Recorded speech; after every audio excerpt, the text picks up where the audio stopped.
bismillah kon mu ñëw ci lenn ci li nga xam ne dana sabab gudd fan bu ànd ak coobare yàlla mu ne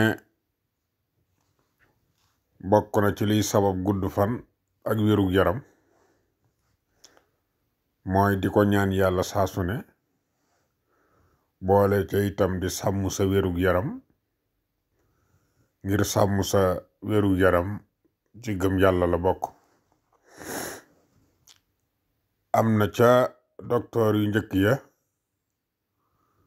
ku ca dénk doomam ne ko bu ko defee du wopp lu dul woppi dee. loola nag moo di lii lam ko dénkoon moo di lii nga xam ne moom la ñuy bëgg a wax. da ko ne bul lekk mukk te la nga lekkoon reesul, bul dox ba sonn, bul denc jigéen ju màggat, bul baril jaxasoog jigéen, te booy jaxasoog jigéen itam bul xiif ba mu ëpp, bul regg ba mu ëpp, bul naan ndox mu sedd ci gannaawub jaxasoo, bul naan ndox mu sedd guddi. ayu bis gune muy semaine bu nekk na nga nàndalu saa soo yégée ne bëgg ngaa doxi aajo wala saw na nga dem doxe ko te bañ koo téye ngir téye ko dana sabab jàngoro yu bari. bu lekk caatum meññet, bu lekk seel yu wow, yépp ñam woo xam ne mëneesu ko sàqami ba mu mokk bu ko wan. bul boole soow ak nen ak jën.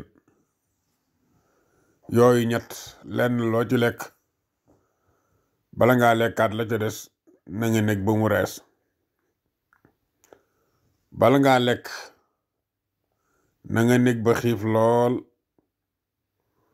te bala ngaa suur nag maanaam bala ngaa suur na nga jóg. bala ngaa lekk na nga xiif na nga nekk ba xiif lool, te bala ngaa suur na nga jóg. boo añee ba noppi na nga nelaw. boo reeree ba noppi na nga dox donte 4 fukki jéego la. booy nelaw ci ab reggaay na nga tëdde sa wetu càmmooñ walla nga jaaxaan. loolu dana tax ñam wa gaaw a rees. bala ngaa tëdd guddi na nga gaaral sa bopp ba xam bëgg ngaa dem ca wanag wa walla déet.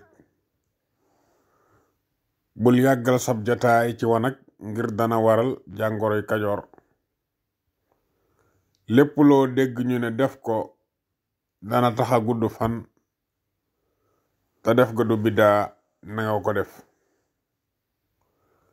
lépp lu ñu la ne bàyyi ko dana taxa gudd fan te bàyyi ko du biddaa na nga ko bàyyi. li gën a bon ci wérug yaram nag moo di saxal naan am ñoll mooy sàngara ak baril jaxasoog jigéen ak lekk reesul nga lekkaat teg ca. moo tax ku ko mën bis bu ne nga di ca lekk benn yoon moo gën. ayu bis gu ne itam nga di ca jaxasoo ak jigéen benn yoon ko ngay sëyal nee na ku ko mën defe ko noonu moo gën. naan guddi itam bon na lool, ak di sangu ngelaw di la wal. waaw nekk foo xam ne dara waru la ngelaw li di la wal ba pare ngay sangu loolu itam lu mat a moytu la. wala boo sangoo ba noppi te féndeegoo ngelaw di la wal. kon loolu mooy darsu tey bi. wassalaamu aleykum wa rahmatullahi wa barakaatu.